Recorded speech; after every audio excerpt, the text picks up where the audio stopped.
You are listening to Lighthearted, the official podcast of the United States Lighthouse Society. My name is Jeremy D'Entremont. Welcome. My co-host today is Cindy Johnson, Chapter Leadership Committee member and award-winning volunteer for Friends of Portsmouth Harbor Lighthouses. Hi, Cindy, and Happy New Year. Hello, and Happy New Year. This is January 8th, 2023, and this is episode 207 of Lighthearted. We've made a slight change in the schedule. On last week's episode, we said this one would feature an interview about Alligator Reef Lighthouse in Florida. That one is now moved to episode 208 next week. This week, because the subject matter is very timely, we're going to be talking about damage to lighthouses in the recent storms. As you know, Cindy, we've had some major damage at Portsmouth Harbor Lighthouse, right near me here in Newcastle, New Hampshire, close to where I live, and very near and dear to both of us, also to Michelle, our other co-host and friend. What happened was the walkway that provided access to the lighthouse was largely washed away in our recent storm just before Christmas. You're out in Arizona for now, Cindy, although I think you are making a visit to New Hampshire coming up very soon. Yes. But what was your reaction when you saw pictures of the damage to the lighthouse? It was pretty shocking. Not only was most of the walkway just gone, but there also wasn't really any debris. So it was just really eerie because it looks like it just all disappeared. And, you know, logically, I know that that's because it literally washed away, but it was so strange to see it that way where it disappeared. It was just gone. And then I just felt kind of sad to see it like that. I felt kind of sad about it. It is sad, but also to me, not terribly. I mean, it was sort of shocking but not surprising, if that makes any sense, because it was kind of a sick feeling, but I knew that storm coming in was trouble. And, we had a major flood there in January, and we've had the walkway damaged, and actually the foot of the walkway near the lighthouse actually lifted up it's happened a couple of times, lifted up and moved like a foot or so in storms. Right. So I think what happened was this time the force of the water just lifting the whole thing up was just too much and just kind of snapped it off. So we lost about half of the walkway from the middle to the lighthouse. So it was, like I said, it was a shocking thing to see, but not really all that surprising. And then it was just sort of starting to think about money and in repairs and what's next. Yes, that is the big question. We're not going to answer those questions today in this episode of the podcast. That there's a lot to be discussed going forward within our organization. And we will be consulting with a couple of engineers who are going to come and take a look and offer advice. And, some ideas are being tossed around. It's too early to announce anything publicly, but we will certainly update people when decisions are made about that. And it's up in the air at this point whether we'll be able to have tours in 2023, but we might. I say there's a good fighting chance we might be able to have tours for at least part of the season. I can't guarantee anything at this point, but we're gonna try. So I want to get right into our interviews at this point. This is we've got a lot of ground to cover in this show. We got a lot of material that's going to be talked about. First, let's recap what's happened lately with our weather on both sides of the country. So please help me out with that, Cindy. Sure, Jeremy. This past December 21st to 26th, an historic extratropical bomb cyclone brought blizzard conditions and winter storms to much of Canada and the United States, killing at least 71 people and canceling or delaying more than 10,000 flights during the busy Christmas travel season. The storm was unofficially named Winter Storm Elliott by the Weather Channel. Meanwhile, a separate storm moved into the Pacific Northwest on December 23rd. The storm knocked out power for more than 30,000 people in Washington State and Oregon. The region saw hours of freezing rain, leaving a glaze of ice over everything in parts of Seattle and Portland. In Storm Elliott, northwestern Michigan got nearly 43 inches of snow. Snow accumulated to 49.2 inches over 5 days in Buffalo, New York. Buffalo's 37 and a half hours of blizzard conditions was the longest blizzard in the city's history. Winds in Buffalo gusted over 45 miles per hour for more than 24 consecutive hours, and the highest reported winds in Buffalo were 79 miles per hour. As the storm began to exit the United States, it brought the fourth highest high tide on record to Portland, Maine. People around the country, including lighthouse organizations, are still assessing the damage from these storms. So far, we know of significant damage at several lighthouses. At Portland Headlight in Maine, one of the most visited lighthouses in the world, a window was smashed in on the keeper's house, which is now a museum, and a door was broken in on the lighthouse tower entryway. At Portsmouth Harbor Lighthouse on the New Hampshire Seacoast, as we mentioned earlier, the 80-foot walkway that led out to the lighthouse was largely destroyed. Out at the Isles of Shoals off the New Hampshire coast, a wind gust reached 84 miles per hour. We have several guests today to discuss the recent storms and the damage to our lighthouses. This episode is being posted in both audio and video versions, so anybody listening to the audio version, I recommend you might want to check out the USLHS YouTube channel for the video version, because I'm actually editing in some pictures and videos illustrating what we're talking about, so people can see the damage we're talking about as well as listen to it. Joining us for a Zoom session the other day were Jeff Gales, Executive Director of the U.S. Lighthouse Society, Mike Vogel, President of the U.S. Lighthouse Society, Jewell Shaw, frequent co-host of this podcast and chairperson of Friends of Portsmouth Harbor Lighthouses, Bob Trapani, Executive Director of the American Lighthouse Foundation, Art Greene, Chair of the Spring Point Ledge Light Trust in South Portland, Maine, Chad Kaiser, General Manager of New Dungeness Lighthouse in Washington, and Nick Korstad, owner of the Big Bay Point Lighthouse Bed and Breakfast in Michigan. Of course, you also took part in the discussion, Cindy. Yes, I did. After this, we're going to play a separate interview I did with Kathleen Raftice, the director of Fort Williams Park and Portland Head Lighthouse in Cape Elizabeth, Maine, and we'll hear about the damage there. So let's go to the first conversation now.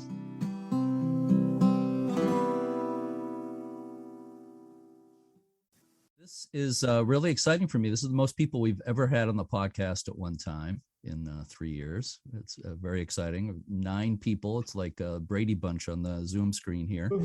And let me introduce everybody quickly here to get started. Joining me are Jeff Gales, Executive Director of the U.S. Lighthouse Society, Mike Vogel, President of the U.S. Lighthouse Society, Jewell Shaw, my frequent co-host and chairperson of Friends of Portsmouth Harbor Lighthouses, Bob Trapani, Executive Director of the American Lighthouse Foundation, also lighthouse technician, Art Greene, Chair of the Spring Point Ledge Light Trust in South Portland, Maine, Chad Kaiser, General Manager of the New Dungeness Lighthouse in Washington, and Nick Korstad, owner of the Big Bay Point Lighthouse B&B in Michigan. Also with us is Cindy Johnson, the other frequent co-host of this podcast and a member of the Chapter Leadership Committee of Friends of Portsmouth Harbor Lighthouses. Thank you all for joining me today. I really appreciate it. This is great. So Mike Vogel, let's start with you. You live in Buffalo, New York, which in many ways is ground zero for the storm we just had, which I think the Weather Channel called it Storm Elliott. I'm not sure how official that name is, but I think some people are referring to it as Storm Elliott. So anyway, we've all seen in the news what a bad hit the Buffalo area has taken in the storm. So first of all, how are you and your family doing? We're doing fine. We actually had more problems with a major snowstorm in November than we did personally with this one, which is not to make light of what this one was. It's a once in a generation storm.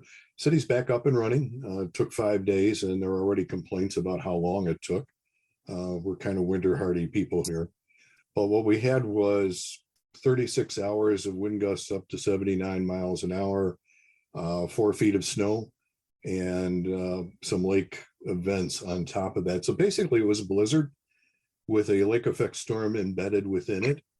And on top of that, a SAISH, which is a rapid water level rise in the lake, and storm waves on top of it. The measurements at my lighthouse at Buffalo Main Light were a 10.7 foot SAISH with 22 foot storm waves. So we're looking at 32, 33 feet of wave action, a little bit attenuated in the harbor by the breakwaters. My South Buffalo Lighthouse gets the full brunt of that, and we have not been able to get out there to assess it yet. That may have to wait until springtime. But Mhm. we have had 3 of these storms in recent years, 2019, 2020, and now 2022. And that station has been pounded. We've had breaking waves going right through the fog signal building on occasion. So I expect heavy damage out there. The damage, I just finally got out to our lighthouse when the driving bans were lifted yesterday. The main light, not as much damage as I expected. The site was torn up. We have 4-pound paving bricks from the walkway thrown 60 feet, 70 feet inland, and we're going to have to repair that. Some sign damage, some major erosion damage. That's already an ongoing Corps of Engineers project because the lighthouse sits on the end of a quarter-mile stone pier that has been partially buried by landfill in the 20th century to create a Coast Guard base. The Coast Guard actually evacuated during the storm, shut down and pulled back, sandbagged the buildings and left because it got extreme out there. So the pier dates to 1826 and it's become increasingly fragile over time. So 2 years ago, the Corps dumped a bunch of 11-ton boulders along the most exposed part of that, and that did lessen the damage, but it's not solving the problem. So there's currently a study. We've done ground penetrating radar, sonic imaging, you name it, to find the voids and figure out what the engineering solution will be. Major hit, and not to make light of it, but we're talking about damage. I can deal with that.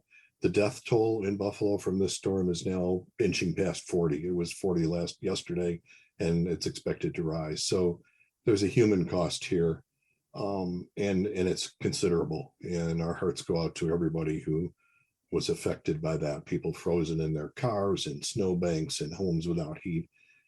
It's a nasty story, and it tells you how extreme weather can get.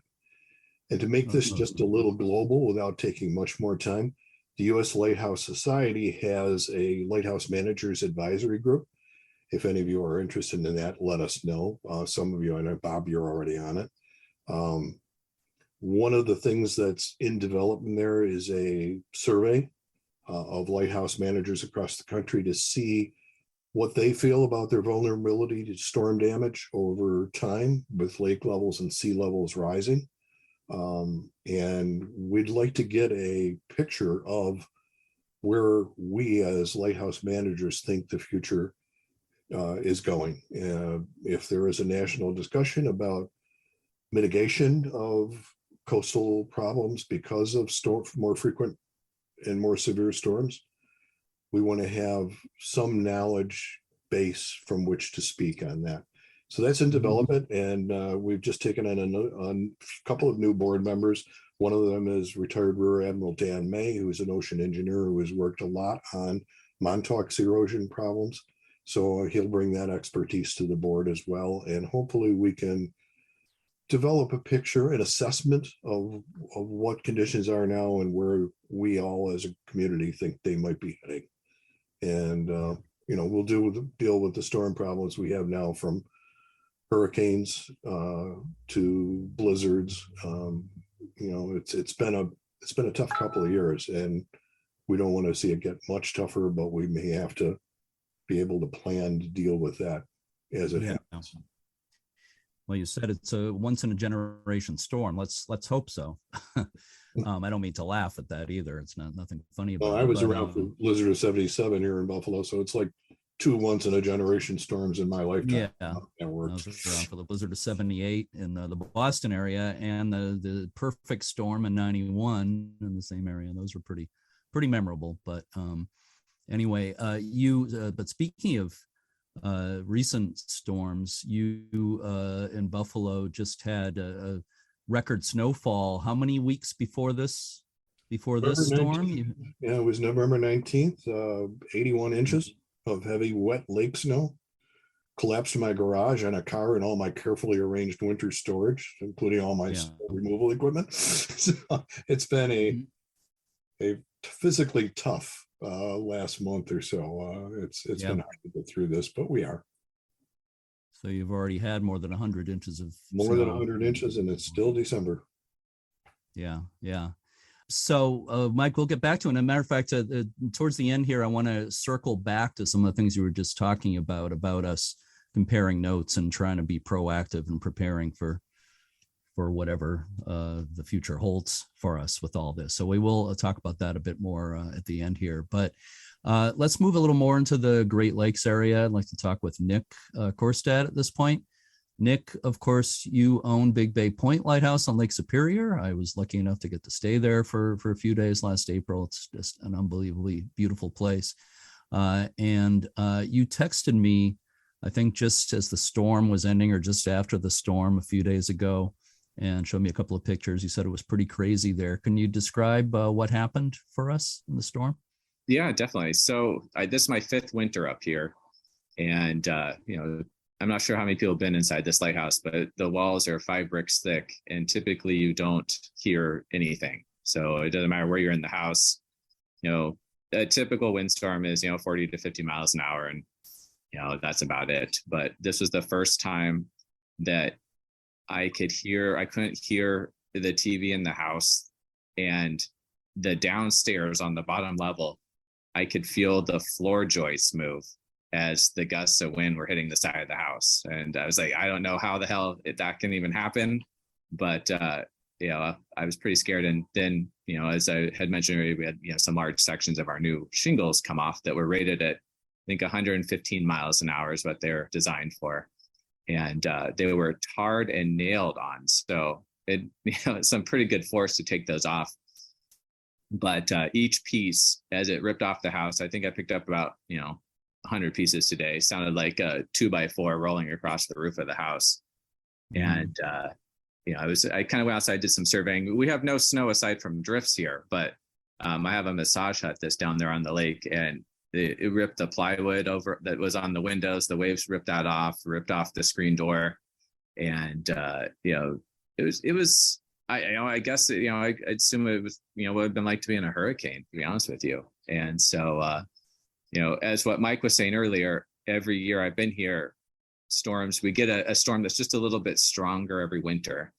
And, I'd never had these issues in 2018 when I purchased the property, but each year, kind of the storm of the century comes through and kind of changes. But I think our waves out here were topping about 30 feet off the point. And, since we don't have tides here and currents, they hit the cliff and then they feed back out, and they just kind of build and build and build. And then you'll get this rogue, like 40-foot wave that, hits up against the cliff, and the spray and stuff comes over, and you can hear it. Sounds like a earthquake coming as it shudders, into the caverns below. But other than that, the lighthouse, it fared, but, it's one of those things that you can't just keep replacing your roof every single year. So, it becomes costly. Yeah. Speaking of that, any chance you could be eligible for FEMA funds? Is that something you've looked into yet? Or I didn't look into that. I just contacted our insurance company today to see kind of, what the extent of that is. But I think what other lighthouse groups are realizing too is that there's only a few companies that will insure you. And if you start even just calling them, you run the risk of them dropping your insurance policy. And, with the bed and breakfast here, Fremont is, I'm not sure if anyone else has that, but they're kind of one of the few that will insure the bed and breakfast and the house.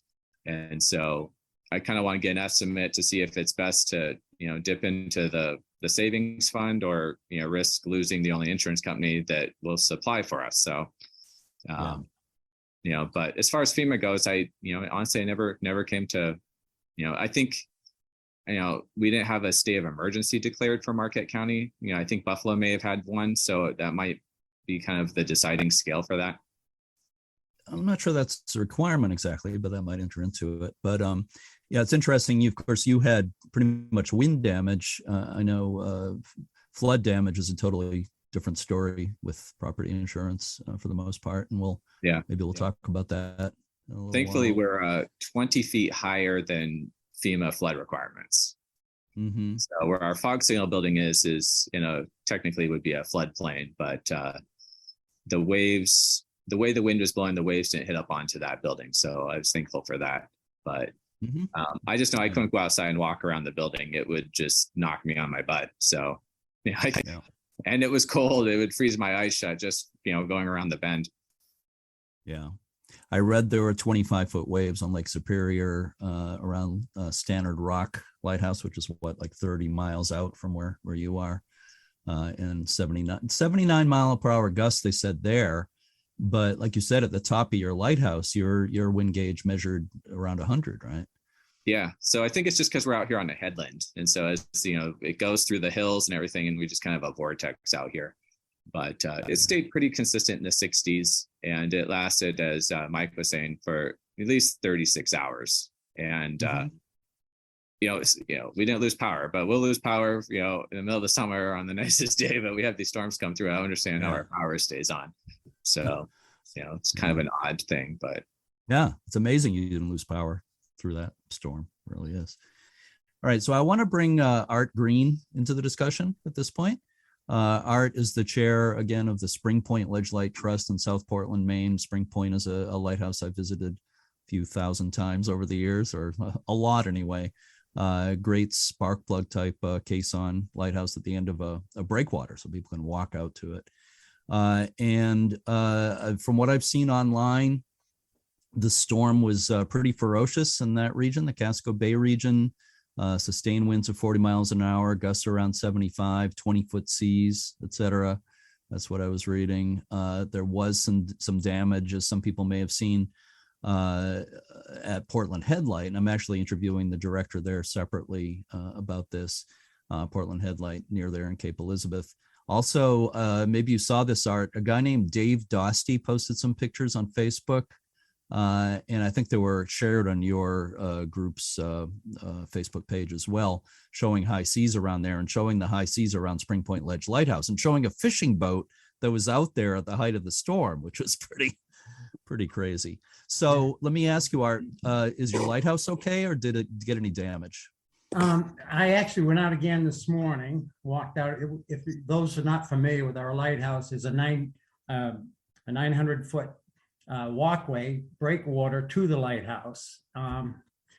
We were actually, it was blowing over the breakwater on our high tide and with the gust winds. We have a 9 to 12-foot tide change anyway. So add the storm surge on top of that. Actually, the tower was quite unscathed. The hardest part was we have a little gift shop.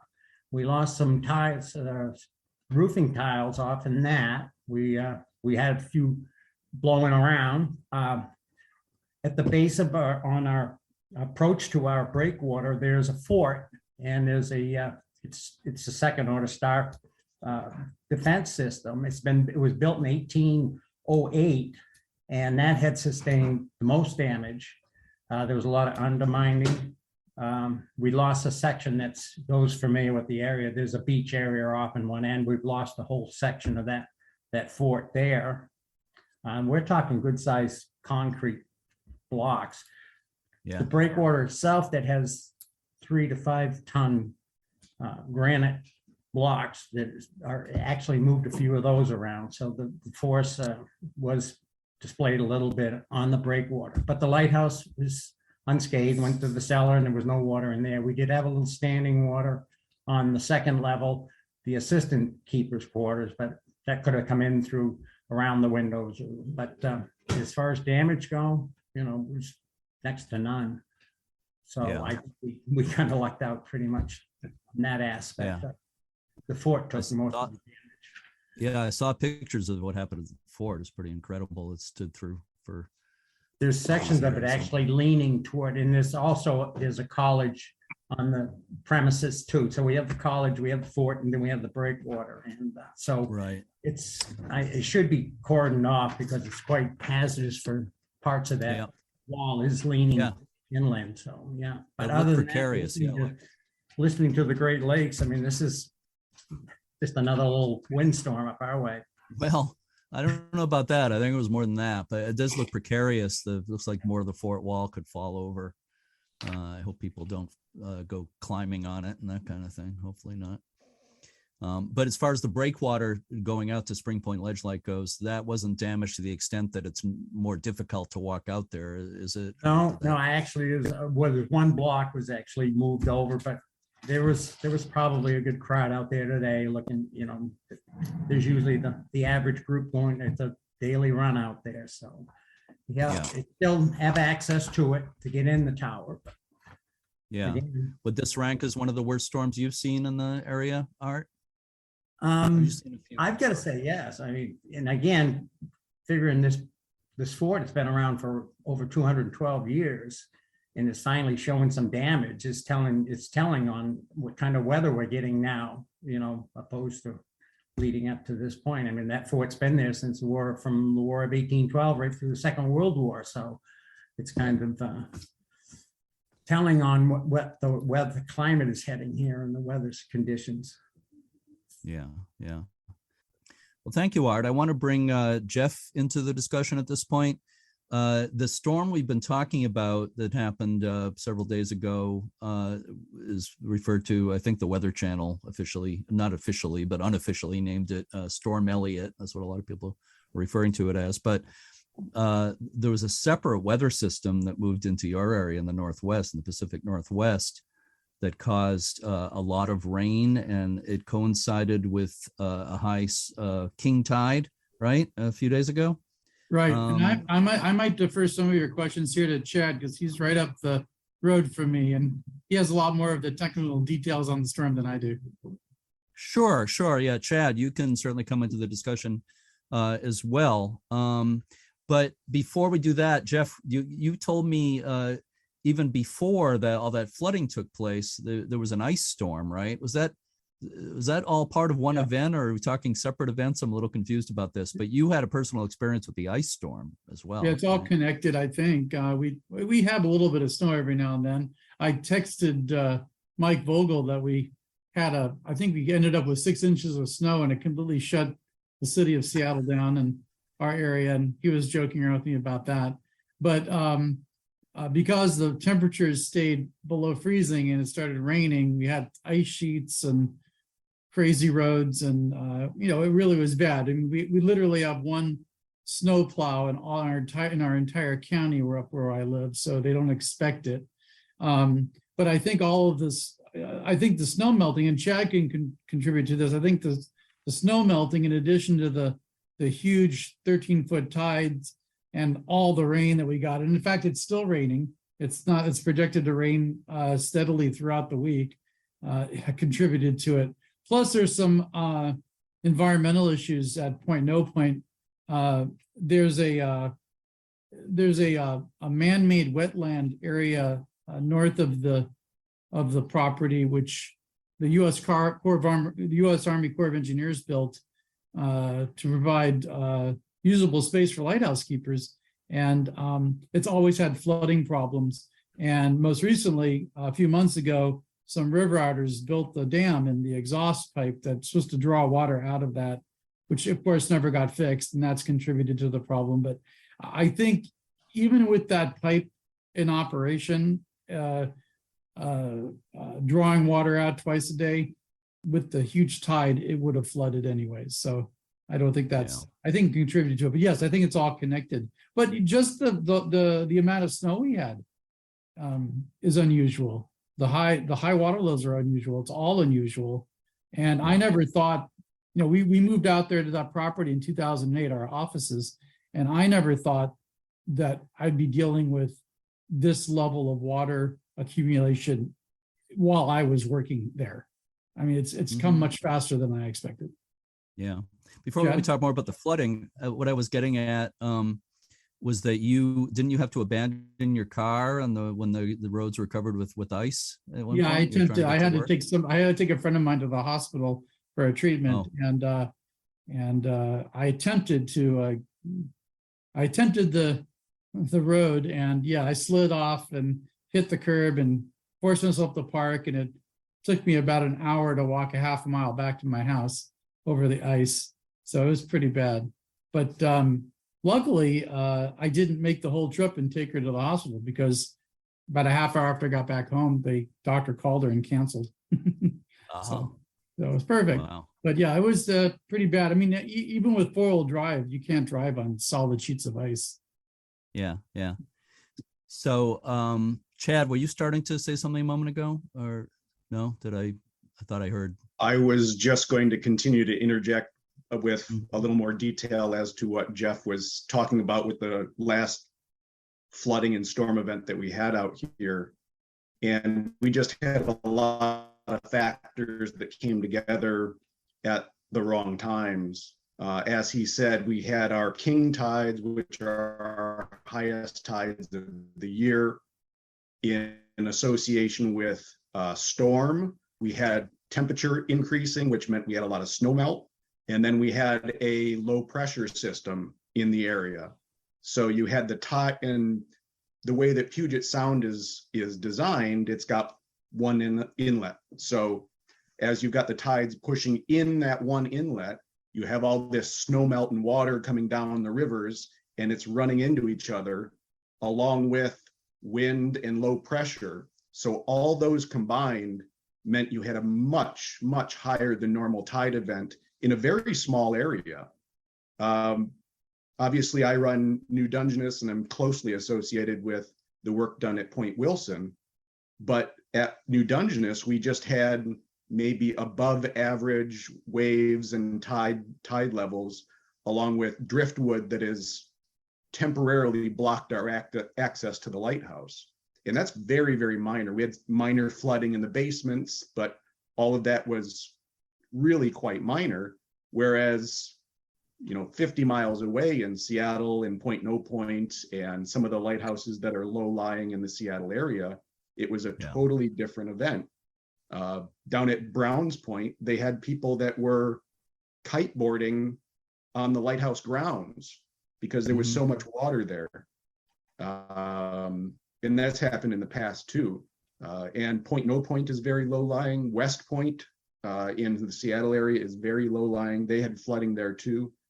And we had all those events that matched up at the same time. The very first pictures we got of Point No Point, when it was safe to go out there, one of the people who worked for us kayaked down Point No Point Road to get photos for us because the water level was so high. Yeah. But I feel like it's, I always said we have a good 50, 100 years before we're going to have to worry about this, but it's come a lot quicker than that. Yeah. And Jeff really did luck out at Point No Point, specifically because of the threshold that goes into the basements there. The threshold is probably only 8 inches tall above the ground level outside. And I'm shocked that your basements weren't filled up. It had to have been within an inch or two of that threshold and going over the top. Oh yeah. Yeah. There was only a few inches of water in the basement. It was the water was so, I said we didn't lose power out at the duplex. So, which is pretty amazing with all that water floating around. Yeah. But there is literally, the only land left at the moment is the road, the single lane of a parking lot going to the lighthouse. There's no more beaches. There's no more sand. There's no more anything except for literally a road to the lighthouse. And we'll just have to assess what's left after the water recedes a little bit. I don't anticipate very much. One thing that we are running into is that New Dungeness, Point Wilson, Point No Point, West Point, Point Robinson, all have gravity septic systems that are below the high water level. And if you get saltwater inundation into a biological system like that, it stops functioning. Not only does it fill up with salt water, all that good bacteria that's in there that's doing the job that it's supposed to do stops happening. And you have to rebuild everything going on there. And if you're unlucky and your septic tanks are empty, they can pop out of the ground, which would be very, very bad. And it's last year we had a major part of the infrastructure that we're dealing with because we have gravity systems. Last year we had a major rain event, which dropped so much water that it flooded the park area where our septic system was. And I called Chad about it, and there was so much pressure, reverse pressure through our septic system. It pushed all the sewer water up into our keeper's house, and we had to spend, I don't know, it was like $10,000-$12,000 repairing all of the damage from the septic system that backed up into the house because all of that water, that fresh water, was pushing it the wrong way. So Wow. that did happen. Yeah, wasn't the other- pleasant either. One of the other less significant things that occurs is when you have salt water running over your yard, it can kill all of your grass. Now, it makes it look bad, and it might take a couple of years to rinse all that salt water out of the salt out of the soil. But when it does kill that grass, it can affect how it holds the soil on the property. There's an area out at Point Wilson that has been inundated a number of times. The grass has died, and there's a little hole that's starting to develop because you don't have the grass holding the soil there, and it just keeps getting scoured away by the wind. So these are all things that we're learning on the fly and learning from unfortunate experience. Yeah, I was looking at a news report online earlier today from one of the channels, I guess, on TV stations in Seattle, showing Alki Beach, was that West Seattle, basically being underwater. I don't know if that lighthouse, Alki Point, was sustained any damage, but I guess that was an extremely unusual occurrence. Local people who live around there were absolutely flabbergasted and astounded by how bad it was. And I read something about Browns Point Lighthouse being partly underwater, as you alluded to, Chad. So I think we'll be hearing about more lighthouse damage from all these systems we're talking about here, probably in the coming days. I don't think we've heard about all of it yet. And on Puget Sound, keep in mind, all of our lighthouses are at water level. Those are the ones that are threatened the most.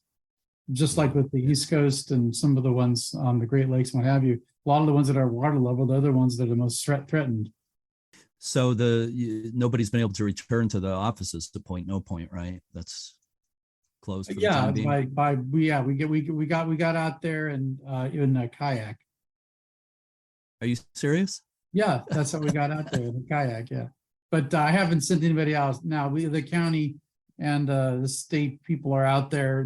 They blocked all traffic, and they don't anticipate we're going to even be able to get out there this weekend. So hopefully Monday we'll be able to drive out there. We'll see. Yeah, I still can't tell if you're serious or not. Did you get out there by kayak? I didn't, but I told you somebody did. Yeah, well, we have somebody who works for us who lives up in Hansville, who has a kayak, and that's how we originally got our first report. So she kayaked on Point No Point Road to the lighthouse. Okay. Yeah. How did the lighthouse fare? Did water get inside that building? It did, I believe. She didn't assess the lighthouse. She just assessed the ones we thought were the most vulnerable. And but even if the lighthouse did get flooded, it's not the end of the world. You know, it's all made out of masonry. There's nothing inside the lighthouse which is going to be overly problematic to repair or clean up. It's basically an empty building except for the light at the top. So I wasn't too worried about the lighthouse, but I have a feeling it probably did get flooded a little bit, but we definitely dodged a bullet at Point No Point. I mean, it could have been much, much worse. Yeah, and Point Wilson is okay, basically, right? Yeah, the reports we got from Point Wilson was that there's absolutely zero flooding at all. Yeah. Actually, I was supposed to be out at Point Wilson right now, so I'm back in Squim for this meeting, but I'm going to try to get out there in the next couple of days. Mm-hmm. Okay.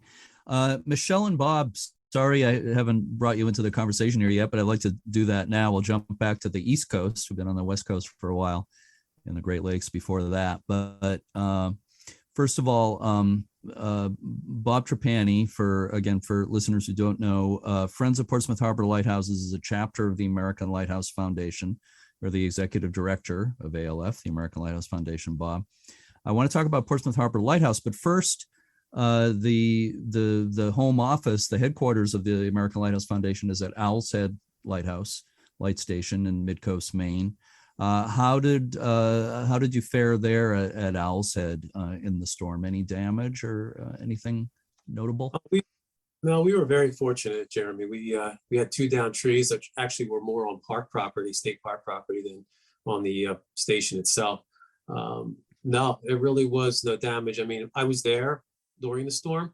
I'm watching aluminum siding buckle. I'm up at the lighthouse. It was extremely, you could almost stand up.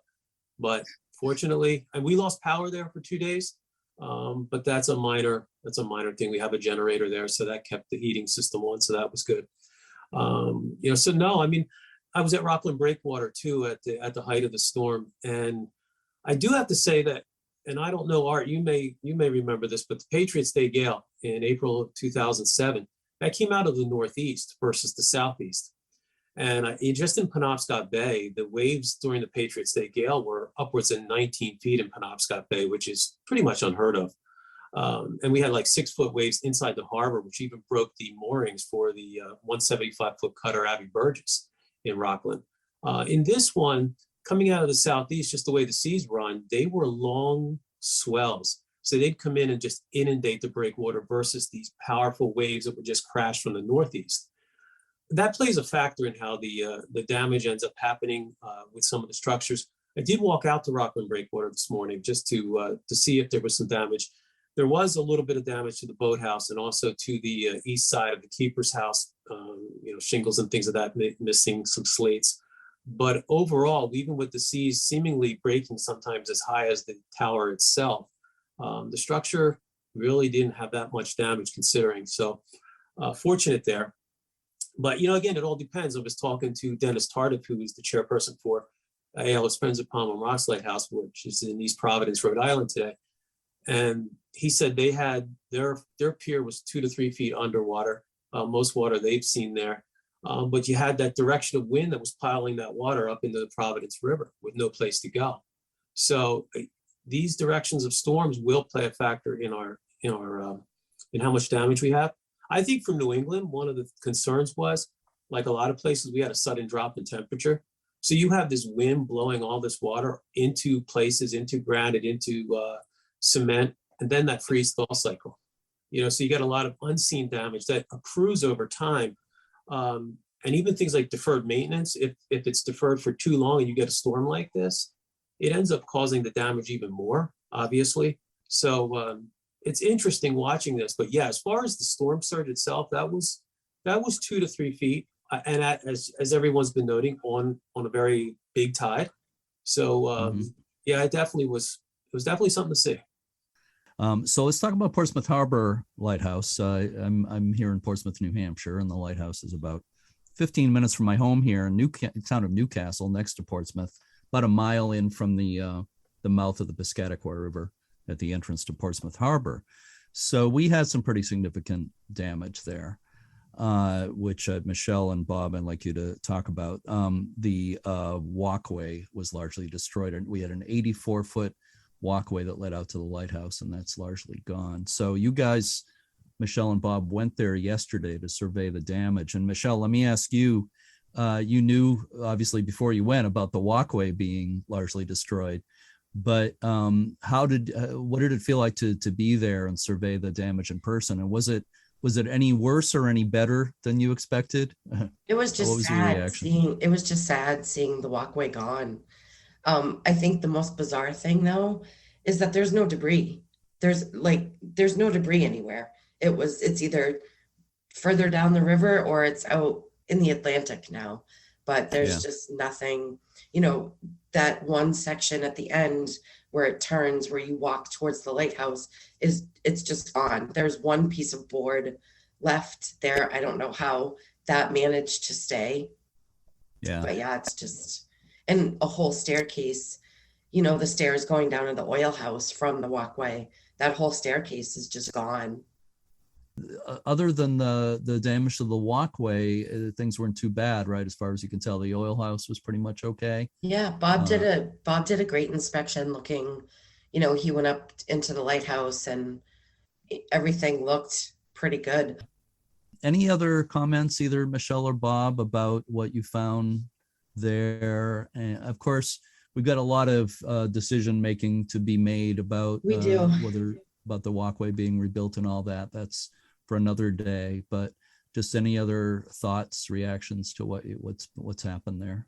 I just hope we don't get any more big storms like that this winter. Yeah, I second that for sure. Hey, Jeremy, not to cut in, but have you just looked at a marina style aluminum gangway to connect all that instead of replacing it with wood? We have not, but our plan is to bring a couple of different marine engineers to look at it and come up with ideas, whether there's any alternate solutions. That may be one of them. One thing I was wondering is, it's been that walkway with the bend in it for so many years.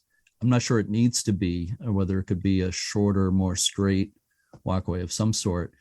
Although we could have something more down, lower to the ground, or even on the ground with stairs going up and down or something. I mean, we need engineers to look at it and take everything into account. Sure. So that, again, that's for another day. So we just deal with if we change the configuration, you deal with shoreline zoning in regards to piers and things of that nature, if we need to establish a new one or what have you. So yeah, I mean, sometimes there's options there, but we just have to look at it. Michelle, I believe, has to leave right now. So I want to thank Michelle so much for taking part in this today. And you and I will be talking, obviously, a lot about this moving forward. So take care, Michelle. Thanks. Yeah, Thank you. Goodbye, everyone. Bye-bye. And Cindy Johnson, also of Friends of Portsmouth Harbor Lighthouses. I think, Cindy, you had something you wanted to ask or say? Oh, I just wanted to mention Whaleback Lighthouse, Yep. which we, as Friends of Portsmouth Harbor Lighthouses, care for, and the American Lighthouse Foundation owns. And I was just wondering if anyone has been able to have a look out. I know no one's been able to get out there, I'm assuming, but look with some kind of a long lens, or to see if there's been any damage from the storm out there. Yeah, Michelle and Bob did look at it yesterday with long lenses and got fairly good pictures. And Bob, would you like to comment on that? Just for those not familiar with Whaleback Lighthouse, to the north, just to the north, is an old fog signal tower base. It's actually pretty critical to Whaleback Lighthouse in terms of being able to access it. Actually helps break up some of the sea there as well. It does look like some of the stonework in that old base has been shifted. It's hard to tell because we're really looking at it from more of a northwesterly, and we really could have used the southwesterly view of that. But there does look like, as you can imagine out there with seas that anybody familiar with Whaleback, seeing pictures online, it can go as high as that lighthouse or over that lighthouse. So yeah, I think there's been some stonework that's probably been damaged. I'm hoping to get out there, here in January when we have a next service out there. Problem is, a lot of times you end up having to go out at high tide, so it doesn't really give you a full picture of what is actually below that. So it might have to wait till spring when we can get out there as a group to be able to see it. Fortunately, you can look at something like the lantern panes when you take seas on that line. They look to be, everything was intact. The BRB 25 was spinning. Everything looked pretty good from what I could see in the lens. So it was built to take the seas. It's just that the rock, the old breakwaters, and just that whole landing there, which isn't any landing at all really, but that's being rearranged with each of these storms for sure. Yeah, for listeners who don't know, might not be familiar with it, Whaleback Lighthouse is a 70-foot granite tower right in the mouth of the Piscataqua River, which is basically the entrance to Portsmouth, the harbor of Portsmouth, New Hampshire. Whaleback is officially just on the Maine side of the border, so it's the southernmost Maine lighthouse in Kittery, Maine. And as you said, Cindy, it's owned by the American Lighthouse Foundation. So being in such a vulnerable position is something we got to keep an eye on with every one of these storms for sure. We'll wrap this up fairly soon. I know we're probably going kind of long here, and I appreciate you all hanging in there, but I just want to read something brief here. I just found the following on Scientific American on their website. Quote, hurricanes are expected to grow stronger as the climate warms, with more of them spinning up into major storms. But it's not just the biggest cyclones that are worsening. New research in the journal Nature finds that weak tropical cyclones, including tropical storms and low-category hurricanes, are intensifying over time. The new study adds a line of direct evidence that tropical cyclones are getting stronger. The study suggests that this strengthening trend holds true for storms all over the world. I'll also read a little bit from the United Nations website. Quote, climate change and increasingly extreme weather events have caused a surge in natural disasters over the last 50 years. There were more than 11,000 reported disasters attributed to these hazards globally, with just over 2 million deaths and $3.64 trillion in losses. More water vapor in the atmosphere has exacerbated extreme rainfall and flooding and the warming oceans have affected the frequency and extent of the most intense tropical storms, unquote. So add to this equation that sea level along the U.S. coastline is projected to rise on average 10 to 12 inches by 2050, which will be as much as the rise measured over the last 100 years before 2020. Here on the New Hampshire Seacoast, there's a projected rise of 1.77 feet by 2060. We don't have time today to talk about climate change and all these details to go into depth on it, but I'd like to ask any or all of you, anybody who'd like to comment on this, and I mean this really seriously, something I think about all the time. Are those of us in the lighthouse preservation community kidding ourselves? Are we going to be able to preserve these properties in the face of rising seas and increasingly severe weather? Anybody like to respond to that? Don't be shy. Other than moving them? I don't know. Well, that's definitely on the table for some of them.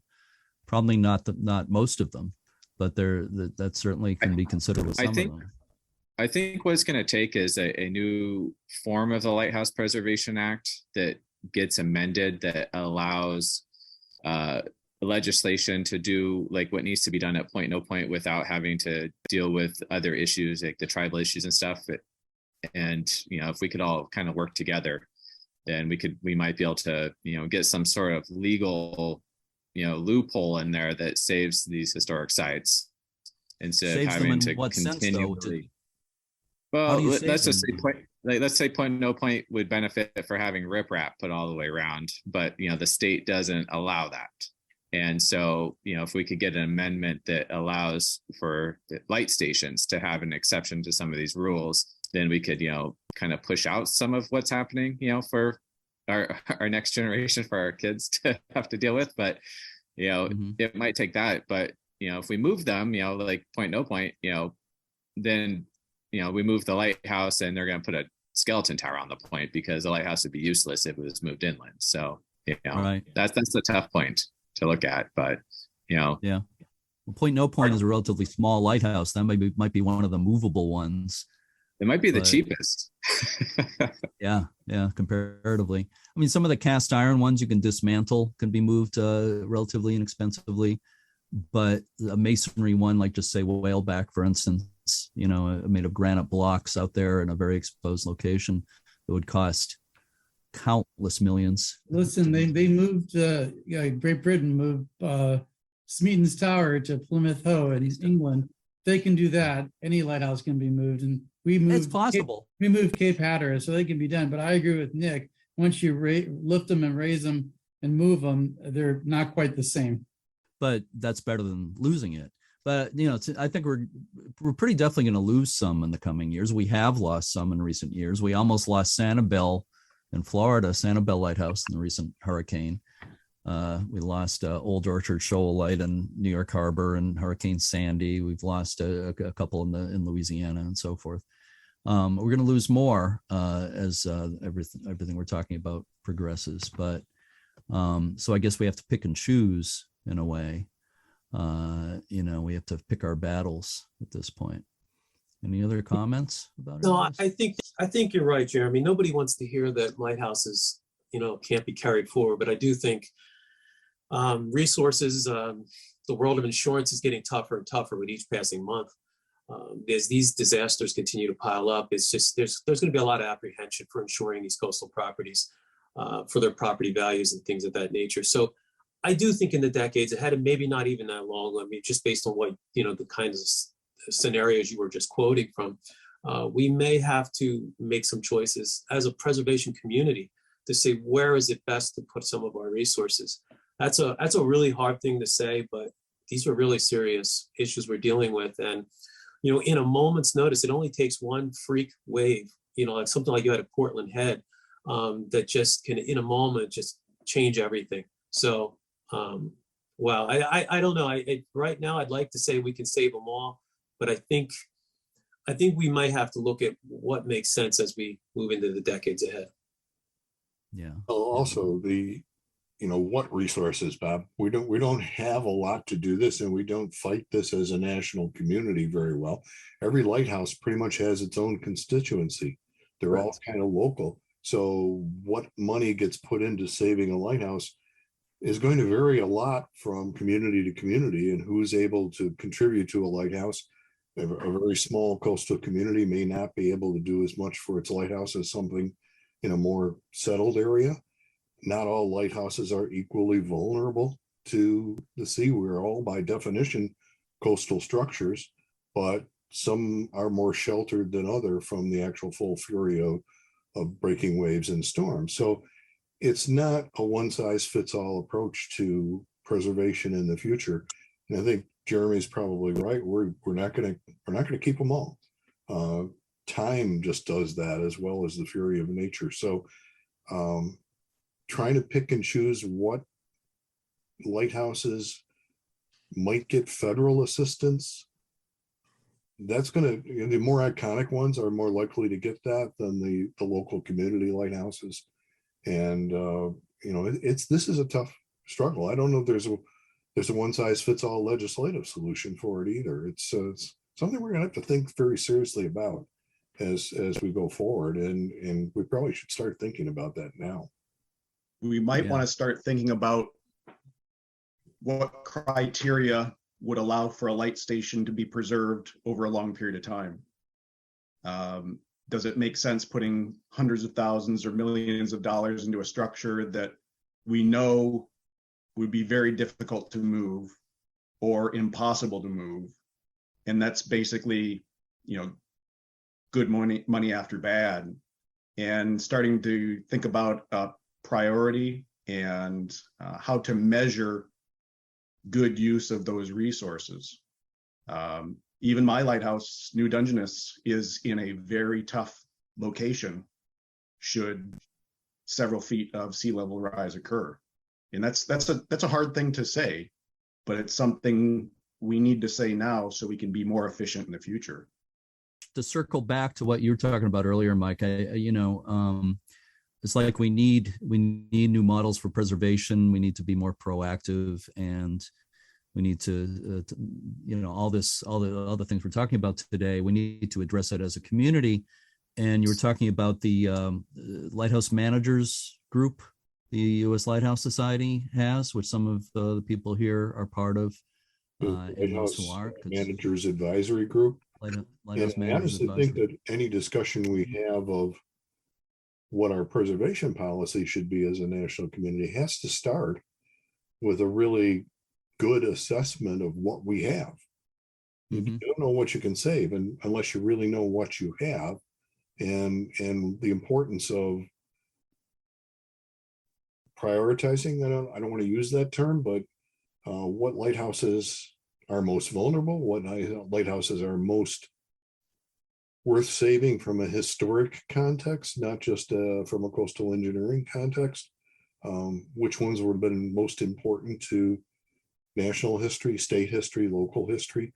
There's a lot of complex issues involved in this discussion, but it has to start with an assessment of where we are and what we think our vulnerabilities are moving forward, because that informs anything else we talk about on a policy level. So just again, I'll mention the Lighthouse Managers Advisory Group, U.S. Lighthouse Society. If people listening, I know a lot of people in the lighthouse community listen to the podcast, managers, owners of lighthouses and so forth. Anybody listening, if you're interested in being part of this, contact Mike or Jeff. Contact information is easily found on the U.S. Lighthouse Society website.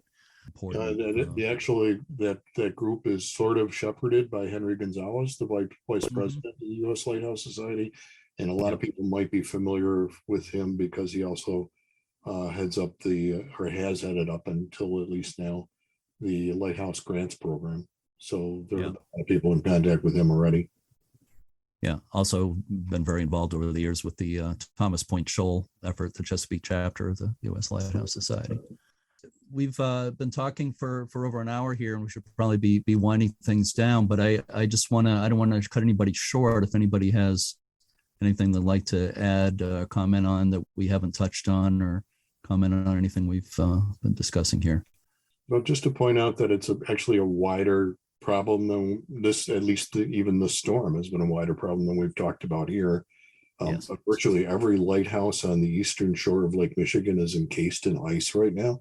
Yes. Saugerties and Roundout on the Hudson River, I think, have had flooding issues and lost parts of walkways. There are a lot of lighthouses that have been impacted. We've discussed a few of them here, but it's not just this group. It's a wider spread issue than that. Hey, Mike, when was the last National Lighthouse Assessment done? Was that done by Candace and Ralph and those guys? Or has there ever one been done? That was a historic assessment. It wasn't a climate threat assessment, which is what I think we need now. So I think that's a great way to start, somehow trying to put together a group that can actually make that happen.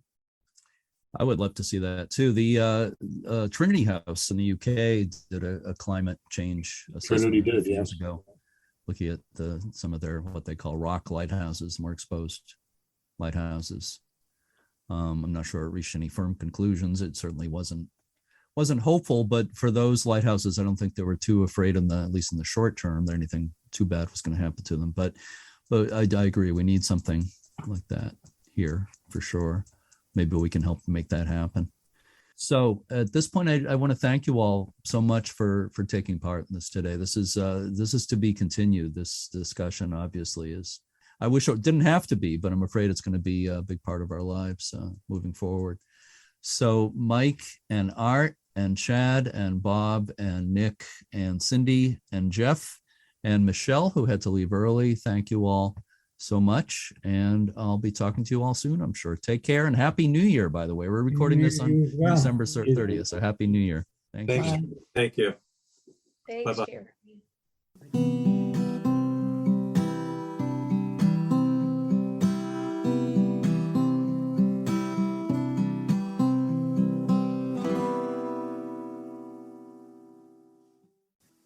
As we talked about in that conversation, there are a lot of ways we can work with each other in the Lighthouse community to be more proactive regarding the impact of severe weather events. We'll definitely be talking about these issues going forward on this podcast and in the Lighthouse preservation community as a whole. So Cindy, please help me introduce our second interview segment for today. Sure. Portland Head Lighthouse is in Cape Elizabeth, Maine, on the approach to the harbor of Portland. It was established by order of President George Washington in 1791. The light station was automated in 1989, and the town of Cape Elizabeth established a museum in the duplex house that was once home to keepers and their families. The museum at Portland Head Light has welcomed visitors from every state in the United States and over 75 countries. With more than 1 million visitors a year, Portland Head might be the most visited and photographed lighthouse in the world. The light station is within Fort Williams Park, a 90-acre park that incorporates several historic sites. Kathleen Raftice joined Cape Elizabeth Community Services in 2011 following a 25-year career in the insurance industry. In January 2018, Kathy became the Director of Community Services, as well as moving into the newly created position as the Director of Fort Williams. Her job also now includes oversight of the operation of the museum at Portland Head Lighthouse. Kathy is originally from Cape Elizabeth, and she enjoys working in the community where she grew up. I spoke with Kathleen Raftice about the damage at Portland Head Light Station and the recent storm. So let's listen to that now.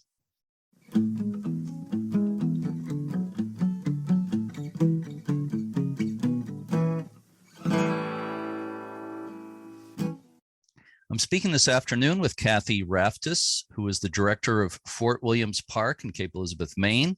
And that is a position that includes oversight of the museum and gift shop at Portland Head Lighthouse, which is certainly one of the most iconic lighthouses in the United States, I would say. So thank you so much for being with me today, and Happy New Year, Kathy. Happy New Year. Thank you for having me. You're so welcome. So we're speaking on January 3rd. The winter storm that did damage through a lot of the country hit the Portland area on December 23rd and did some fairly serious damage at Portland Head Light at the station there, which again, so probably also, I would say, the most visited lighthouse, if not in the country, but possibly in the whole world, as far as I've been able to tell. That is what they say, yes. Yeah, with more than 1 million visitors a year. It's just an incredible place.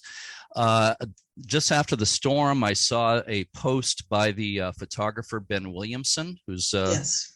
does photography for Down East Magazine. He posted a little video of the damage there at Portland Headlight. That's how I found out about it. I think that's how a lot of people found out about it. Is that how you and other people with the town of Cape Elizabeth found out, or how did that happen? There was Public Works Department was down there, and they were seeing that the hardscaping outside had been breaking apart and blowing up, and then they saw that some of the windows had been broken on that side of the lighthouse. So we received a phone call, went down, and it looks like if you watch Ben's video, he, I believe, has it like at 11:17 and 7 seconds or 14 seconds is when the wave actually comes up. And then you see it again at 11:14 or 11:17 and 21 seconds that the window and the door are gone. So we got down there a little after noon and went inside, went into the museum, and the window right as you enter the museum, there's a greeter's station, so to speak, in the cash register. And that window right to the left of that was blown in off. The casing of the whole window was gone, broken. And there was some water damage, but really that one wave came in and then went back out. And so there was, the winds and stuff were down there, and the winds had broken a couple of the other windows. And that wave had knocked down the actual entrance to the tower. That door had been knocked off the hinges. Right. So we were able, thankfully, very quickly to get a company from the center of town that came down. Public Works brought down, and the facilities department brought down plywood sheets. And that was cut by this company and put up and protected the interior as quickly as we possibly could. Yeah. Yeah. Was that the biggest storm you've seen in your years there? And Well, I have myself have only worked for the town since 2011. And I have not seen that type of damage or those types of waves. Previously, there have been waves that have come up over those rocks and hit the lighthouse or the tower, but nothing to the degree that we had this time. The wind was just tremendous down there. Yeah, all depends on the direction of the wind and seas. But, and it was a high tide, so there was a lot of things that coordinated at the same time. Yeah, I read it was something like the 4th highest tide ever recorded in Portland. So it was very high water on top of everything else. Right. So I know historically, in fact, the Strout family, the famous kind of dynasty of keepers who lived there for like 60 years. During their stay there was what they described as a tidal wave that supposedly went, I think they said over the lighthouse, which is pretty hard to believe, but who knows? Right. Once in a generation. One other time, a lot of the Whistle House was taken out. Right. That was that in the 70s, the 1970s? I think it was in the 70s. Yes. Yeah, I believe so. Yeah. So what was the damage inside the museum and the keeper's house? Was there much? Any damage is catastrophic, really, when you look at it, but it was less than one would expect given the windows that were damaged. There are those pull down shades on the inside. So to some degree, those protected. As I said, the water and the wave came in that major window that was right next to the cash register, and the rug was wet. Some of the books near that area got wet. Really nothing else was damaged. There is a Fresnel light that was right to the left of the to the right of the window, but that was not damaged, and we moved that afterwards. And we were able to protect the property so quickly that we were very fortunate that company was able to come down and put that up. Additionally, we've had ServPro come in, and they ran a dehumidifier, a couple of them, from last Thursday through the weekend, and they're there today. And they're taking up the carpet in the museum. So we'll replace the carpet. We'll see what the flooring underneath looks like. And really, other than the carpeting, the windows obviously have to be replaced. And we had to have the Maine Historical Society come and meet and go over the windows and what can be used to replace. So David Bagdasarian from the facilities department has been meeting with him. So we're getting there. Yeah. Well, I'm relieved to hear it wasn't worse inside the museum, and I was wondering about that lens. It came from Squirrel Point Lighthouse, right? Yeah, we were fortunate that there wasn't more damage, definitely. Yeah, glad that wasn't knocked over or anything. So what are your plans for repairs, and do you plan to have the museum open in the spring as usual, as planned? Definitely. Yes, definitely. Like, as I said, we're working on, we'll get the carpet taken up. That hopefully will be done today, tomorrow at the latest. They'll finish and see what the floor looks like. We may need to dry out the floor, replace the floor again till the carpet's gone. We don't know. Yeah. And the windows will be the longest that we'll be waiting for the replacement windows. So as soon as we can confirm when those can be installed or arrive, then that will take place. Yeah. But the goal is definitely to open Memorial Day weekend. Oh, good. Excellent. So I was wondering about the door that was forced in on the entryway to the tower. That's amazing that was forced in. Yes. But it's still intact, right? It's the door is intact. Yes. Yeah. It was ripped off the hinges, and so they're going to install a new door in the tower. They being the Coast Guard in that case, or the town? I'm not quite sure who has jurisdiction. The town will work to have a new door put on that. Okay. The door itself is in there, and right now we have it all covered with plywood. So there's no entryway right now. So we have to get that taken care of sooner rather than later. Yeah, I was just wondering whose responsibility that door was, since the light is still a Coast Guard aid to navigate. But it's maintained by us. The light is by the just the Coast light Guard. itself is maintained by the Coast Guard, right? Correct. And Correct. The town is responsible for the building. So the Coast Guard has reached out, and they're willing to come and help in any way that's needed, certainly with any of the repairs. If that's something that, community wants to get involved in, they would be happy to help with that. So right. So they could put in a heavier duty door, possibly kind of stronger windows. I guess that's all being evaluated at this point. Yeah, it's being evaluated at this point. It hasn't happened to this degree before. So, we'll see what's needed going forward and meeting the historical requirements for the windows. Yeah. Yeah. I'm curious, was there other damage at Fort Williams and/or any other facilities that you're involved with the town? At Fort Williams, there was washout damage to some degree in some areas. But at Town Center, the community services building suffered some severe damage, and two of our most active rooms, we have a preschool in here that was saved, thankfully, but the other end of the building where we have exercise classes, both those rooms were damaged to the point of they are now gutted, and they were out of use for a minimum of 60 days. They have taken out all the way down to the studs for both of those. So you're searching for space for these activities, yes, right? Yes. Yeah. I know you're very occupied with that. Town has stepped up, and a lot of people have been very helpful. So we'll get those classes taken care of, thankfully. So that's good to hear. Well, it's a great town. I've spent a lot of time there over the years. I used to bring van tours to Portland Headlight. I did that for 11 years. I brought thousands of people there. Literally thousands of people. So I go back. I was at the automation ceremony in August 7th, 89. I took video of that. I think I have the only complete video of that event. Wow. So I have some history. I grew up in Cape Elizabeth, so I was here from 1962 on. So yeah. And then I left for a short period of time, but came back. Yeah, it's a beautiful town, beautiful area. And, it is.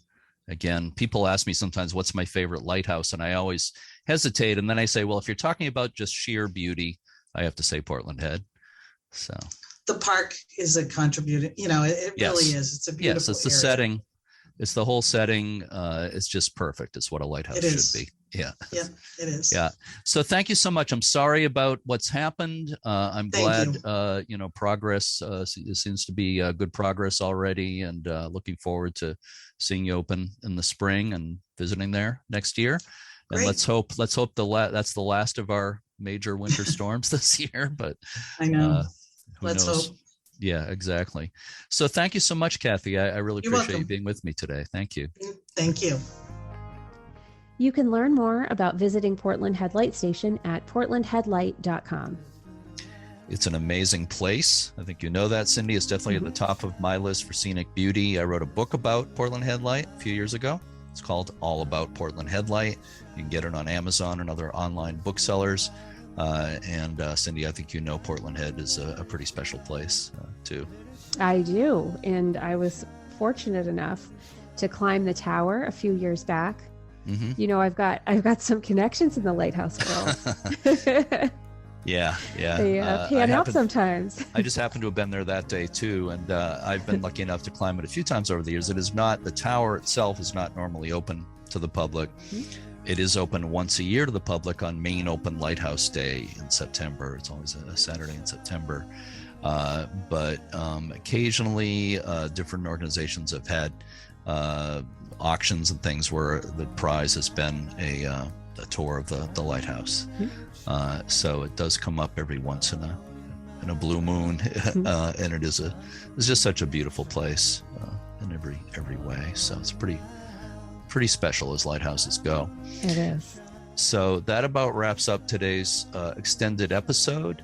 It was a little longer than usual. I thought the subject matter was really interesting and important. And I just want to mention something in the picture, since we're doing a video episode here. I thought I should point out that next to me here, you can actually see crutches. And if anybody's wondering, we talked about it in the interview earlier, the Zoom session with the 8 or 9 people, whatever it was.